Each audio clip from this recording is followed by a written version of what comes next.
Le collège François Villon à Saint-Fargeau-Ponthierry est un collège, on va dire, de communauté de communes, bien implanté dans le tissu de la ville, du groupement de villes, donc Ponthierry et Pringy, puisqu'il a 43 ans. Il est ancien. Il y a beaucoup d'ailleurs de parents d'élèves qui sont des anciens élèves du collège. Et j'ai voulu mettre en place un stage d'aide négociée dès la première ou la deuxième année de ma direction. Je crois que c'était la deuxième année. Un stage d'aide négociée auprès de 15 enseignants du collège, à destination de ces enseignants pour gérer l'hétérogénéité. Donc il y avait 3 axes dans ce stage: la gestion de l'hétérogénéité donc par la différenciation, les mesures de différenciation pédagogique, donc la pédagogie de groupe, on a parlé de Mérieux, de Perroneau, etc. Deuxième axe, la gestion de l'hétérogénéité par l'apprentissage de la motivation, le développement de la motivation des élèves. Donc là, on a parlé de Daniel Favre, 18 clés pour favoriser l'apprentissage. Et ensuite, la gestion de l'hétérogénéité par les intelligences multiples. Les 15 professeurs du stage ont donc voulu tout de suite, bien entendu, ont été très très motivés par les intelligences multiples, ont voulu... donc dès l'année suivante, on a travaillé sur ces projets et on a monté effectivement un projet expérimental donc de type article 34. Donc les collègues effectivement se sont sentis soutenus par l'institution, puisque à partir du moment où on est reconnu dans cet article 34, ça nous a permis effectivement de penser que effectivement l'institution pouvait penser que notre projet était valable. Donc les collègues ont été très très heureux donc cette année, dès la première année de leur projet, puisque dans le cadre d'Experitech, ils ont été retenus comme les 32 premiers projets les plus innovants de France.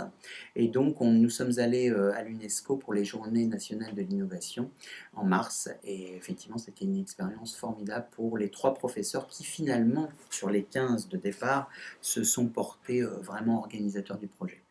Et voilà, nous sommes maintenant à la 4e année. Nous sommes très contents de ce projet. L'Acardi, le suivi par l'Acardi maintenant est toujours aussi important, et nous sommes contents de participer effectivement à une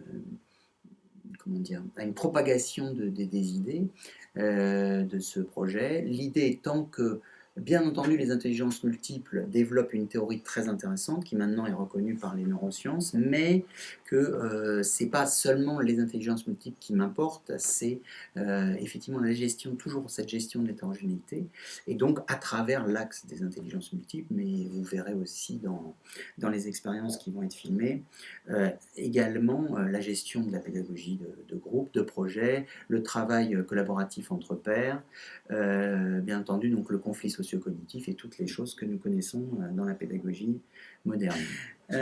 Oui, dans le cadre de la réforme du collège, bien entendu, l'année prochaine, nous serons sans doute encore plus amenés à intégrer ces pratiques au quotidien, puisque l'esprit de la réforme, l'esprit pédagogique de la réforme, c'est justement de développer la gestion de l'hétérogénéité, à la fois par les temps d'accompagnement personnalisé et aussi par les temps d'enseignement pratique interdisciplinaire.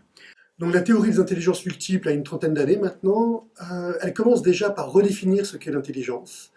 Pour Howard Gardner, être intelligent, ce n'est pas répondre correctement à des exercices de français et de logique. C'est d'abord savoir résoudre tous les problèmes de la vie quotidienne, inventer de nouvelles questions et y apporter des réponses, et surtout fournir un service, fournir un bien qui est valorisé par son groupe culturel. Donc après de nombreuses recherches sur le fonctionnement du cerveau, avec l'aide de l'imagerie cérébrale, Howard Gardner en est venu à affirmer que le cerveau disposait de 8 intelligences. C'est-à-dire c'est un potentiel biopsychologique. Ces 8 intelligences sont universelles, elles valent pour chaque être humain et elles sont autonomes. Mais pour un individu standard, comme vous et moi, elles travaillent toujours de concert, et chaque comportement implique généralement de combiner plusieurs d'entre elles. Pour nous, enseignants, cette théorie ouvre un champ pédagogique absolument gigantesque, car elle permet à chaque élève de s'approprier une connaissance, une compétence voulue. La pédagogie par les intelligences multiples s'organise en ateliers de 3 à 4 élèves en groupe, et l'idée, c'est que chaque élève trouvera à un moment donné un atelier où il se sentira à l'aise parce qu'il correspond à une intelligence où il est dominant. Et comme il est à l'aise, il va être acteur, il va être actif, il va être dynamique, il va fournir un travail sérieux, c'est-à-dire qu'il va être concentré et il va vouloir bien faire. Et s'il tombe sur un atelier où il ne se sent pas à l'aise, où il est totalement un peu indifférent, il y a un camarade à ses côtés qui, lui, sera à l'aise. Et donc l'énergie communicative de ce camarade va l'amener à se concentrer, à découvrir des choses et à s'impliquer dans l'atelier de groupe. Donc lors d'une séance d'intelligence multiple, nous avons des élèves qui sont actifs, qui sont concentrés, qui sont dans l'échange et qui fournissent un travail qu'ils veulent de qualité. Donc l'intelligence interpersonnelle, c'est l'intelligence du contact avec les autres. C'est vraiment les élèves qui aiment apprendre avec les autres, reformuler ce qu'ils ont appris, aider les autres. Donc c'est les moments où on fait les travaux de groupe en général. Ce sont des élèves qui sont souvent, c'est une dominante dans laquelle on arrive bien à identifier ce que les autres peuvent ressentir. C'est vraiment l'intelligence de l'empathie en fait. Ce sont souvent les métiers comme les enseignants, les psychologues, les infirmiers, ceux qui ont un travail dans la relation à autrui, en fait, dans l'aide. Je vais vous présenter donc l'intelligence naturaliste. C'est une intelligence qui s'exprime par la classification et l'observation. C'est-à-dire que les élèves ont une capacité étonnante à identifier les formes, les structures, à distinguer et classifier par exemple les animaux, les roches, les étoiles, les planètes, mais aussi des éléments qui sont moins naturels comme les voitures ou les vêtements. Ils sont souvent habiles et ont une facilité dans les matières scientifiques et dans des projets pour la défense de la nature, le développement durable, etc. Ces élèves apprennent davantage dans un environnement naturel, quand ils sont dans un jardin, quand ils sont au pied d'un arbre, etc. Et quand ils peuvent mettre en lien le contenu et leur apprentissage avec la nature et qu'ils peuvent trier ou classer les données. L'intelligence intrapersonnelle s'exprime par la profonde connaissance de soi. Donc des élèves dominants en intelligence intrapersonnelle ont une grande aptitude en fait à comprendre, à décoder et à exprimer leurs émotions. Ce sont des élèves qui en général travaillent mieux seuls et qui ont une grande capacité de concentration. Ils aiment suivre leur intuition, ils aiment s'investir dans un travail personnel en travaillant à la maison et à leur rythme. Un élève intrapersonnel en fait apprend mieux seul, en planifiant son travail, en réalisant un projet individuel et en travaillant à son rythme dans un espace personnel. C'est en général l'intelligence qu'on retrouve chez les psychanalystes, chez les poètes et chez les philosophes. Donc quand on fait des séances d'intelligence multiple en classe, la particularité c'est de les faire travailler en groupe. Donc a priori, un élève qui est en intelligence intrapersonnelle va être peut-être moins à l'aise que s'il avait un travail à réaliser à la maison. Simplement dans les tâches qu'on peut être amené à leur donner, il peut s'agir de se mettre à la place d'un personnage. Et dans ces cas-là, en fait, on rentre directement dans une de ces dominantes d'apprentissage. Comment ils ont pu prétendre qu'ils n'y étaient pour rien? À votre avis, qu'est-ce qui peut pousser les gens à renier leur propre histoire? Alors je vais vous présenter l'intelligence corporelle kinesthésique. C'est une intelligence qu'on va trouver chez des élèves qui spontanément apprécient le mouvement. Ils aiment bouger, ils aiment toucher, expérimenter, manipuler. Ce sont des élèves qui développent un langage non verbal assez construit, basé sur les expressions, les mimiques, les mouvements corporels. Et ce qui est intéressant, c'est qu'ils ont une excellente lecture également de ce langage-là chez les autres. Alors ce sont des élèves qu'on va retrouver très à l'aise dans des activités bien évidemment type sportive, on imagine la danse. On va retrouver aussi une bonne faculté à la manipulation, au bricolage, et ne pas oublier tout ce qui consiste aux arts de la scène, à savoir utiliser son corps comme un moyen d'expression ce sont des élèves qui sont très demandeurs. Leur mode d'apprentissage reprend cette nécessité du mouvement. Alors ils vont apprendre par le mouvement, mais ils vont également mémoriser en mouvement. Le fait de se déplacer pour réciter sa leçon est un élément pour eux qui est un élément qui augmente leur capacité à mémoriser. Okay. Donc l'intelligence visuelle spatiale, c'est l'intelligence des images. Les élèves qui sont dominants dans cette intelligence aiment utiliser des supports tels que les photos, les vidéos, ils aiment dessiner, ils aiment jouer aux échecs, ils aiment jouer aux dames, ils sont aussi à l'aise avec l'utilisation des réseaux sociaux comme Instagram par exemple. Ils sont souvent très volontaires pour travailler sur des documents à base de graphiques, de cartes, de photos, de peintures et aussi pour réaliser des œuvres plastiques. L'élève qui est visuel spatial apprendra beaucoup mieux donc en regardant des films, en s'appuyant sur des vidéos, des diaporamas, en créant lui-même par exemple des cartes mentales, cartes heuristiques, en travaillant à partir des couleurs, à partir des formes et aussi bien sûr à partir des images. C'est l'intelligence des peintres, des architectes, des pilotes, des infographistes par exemple. Toutes mes salutations, Majesté. Aujourd'hui, le royaume est en guerre. Il faut vous réconcilier auprès du peuple au plus vite. Je vous remets donc cette clé pour une confiance retrouvée. Je suis conscient que je dois retrouver la confiance du peuple, Majesté. Suivez-moi, Majesté. Nous allons vous remettre la cocarde. Qu'est-ce que cette cocarde? C'est le symbole des révolutionnaires. Le bleu et le rouge représentent le peuple, et le blanc est la couleur royale, qui est donc la vôtre. Ce symbole a été créé par les révolutionnaires, pour montrer l'égalité entre le peuple et votre personne. Et donc je vais vous présenter l'intelligence logico-mathématique, donc, qui s'appuie sur tout ce qui est ordre, cohérence. L'élève aime manipuler les chiffres, il est à l'aise en mathématiques, il est à l'aise dans tout ce qui est logique, dans tout ce qui est jeu de logique, il va aimer faire des sudoku. Donc je vais présenter l'intelligence linguistique verbale. Alors les élèves dominants dans l'intelligence linguistique verbale sont des élèves, des personnes qui aiment lire, écrire, parler. Ils s'intéressent aux mots et à leur histoire. Ils sont sensibles aux jeux de mots. Ils aiment les jeux qui ont rapport aux mots comme le Scrabble ou encore les mots croisés.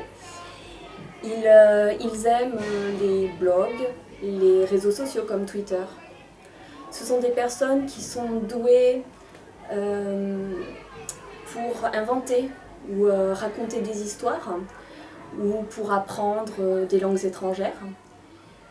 Ils sont habiles et volontaires lorsqu'il s'agit d'écrire, de créer des rédactions ou encore de présenter des exposés ou d'animer des débats.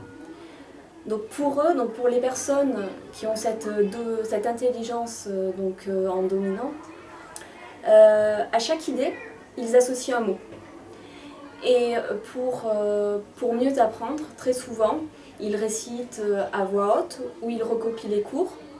Il arrive parfois, ils inventent aussi des histoires qui reprennent des idées de leur cours. Donc c'est vraiment l'intelligence, on va dire, des écrivains, des journalistes, des juges, des avocats ou encore des traducteurs. Voilà, c'est vraiment les métiers dans lesquels vraiment nous trouvons cette intelligence-là en dominant. Je vais vous présenter l'intelligence musicale rythmique. Alors les personnes qui sont dominantes dans l'intelligence musicale rythmique vont avoir une facilité particulière avec tout ce qui est du domaine musical. Donc il y a plusieurs choses. Déjà, on peut parler d'une sensibilité particulière pour tout ce qui est le son, le timbre du son, reconnaître le son et y être sensible. Également, par rapport au rythme, donc les gens qui sont dominants dans ce domaine vont facilement reproduire les rythmes, être capables de reproduire le tempo d'une musique, donc de sentir la pulsation. Également, je dirais que dans l'intelligence musicale rythmique, il y a aussi la sensibilité à la musique, à l'expressivité de la musique. Par exemple, il y a des élèves, ça c'est assez étonnant, qui aiment s'environner de musique quand ils travaillent. Donc là, la musique peut être là pour transmettre une émotion, communiquer une émotion, pour créer une ambiance de travail particulière en mettant une musique en fond sonore. Voilà.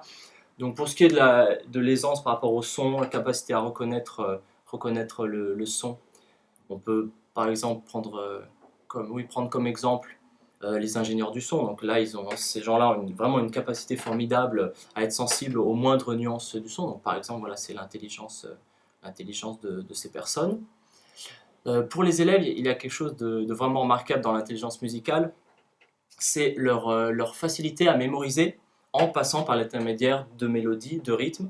Donc ça, c'est quelque chose que je pense les élèves ne font pas assez. C'est de transformer leurs leçons, ce qu'ils ont du mal à retenir, en mélodie, mettre des éléments de cours sur une mélodie, sur une chanson existante qu'ils aiment, rythmer, faire un rap, une mélodie, plein de possibilités, transformer par exemple des équations mathématiques en rythme pour les mémoriser. Donc ça, c'est vraiment un super outil pour la mémorisation. Allons Français du tiers état, le jour de gloire est arrivé. Contre nous de la monarchie, le drapeau tricolore est levé. Le drapeau tricolore est levé. Entendez-vous dans vos provinces mugir les nobles et le clergé. Ils viennent pour carrer nos plans. Arrêtons de travailler pour eux. Aux armes, mes frères, venez à Paris. Liberté, égalité, fraternité, telle est notre devise.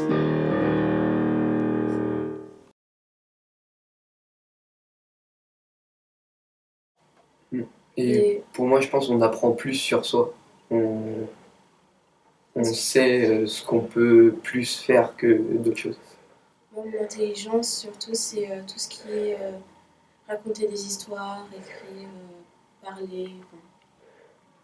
Moi, c'est plus logique, maths, kinesthésique et musicale. Moi, je préfère travailler en intelligence multiple.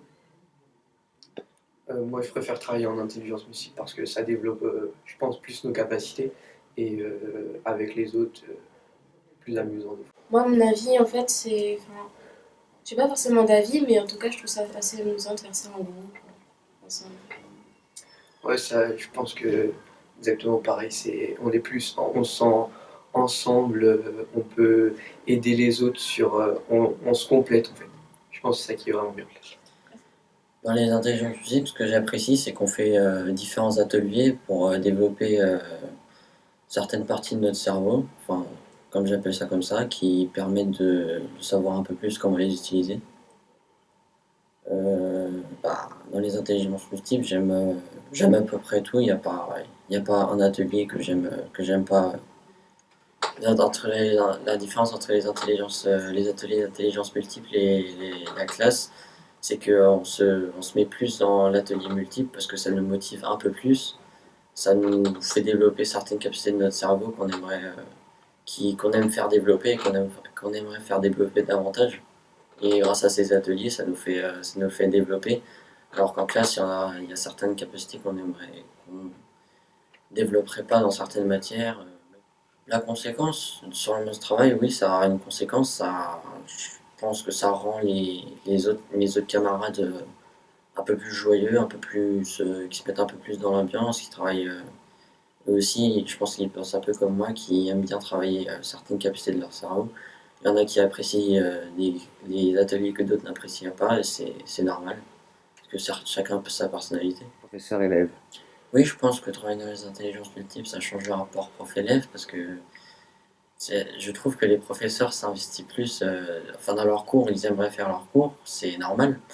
Et dans les intelligences multiples, comment dire, c'est comme s'ils faisaient leurs cours, mais ils étaient un peu plus sereins, ils nous aidaient bien, et voilà.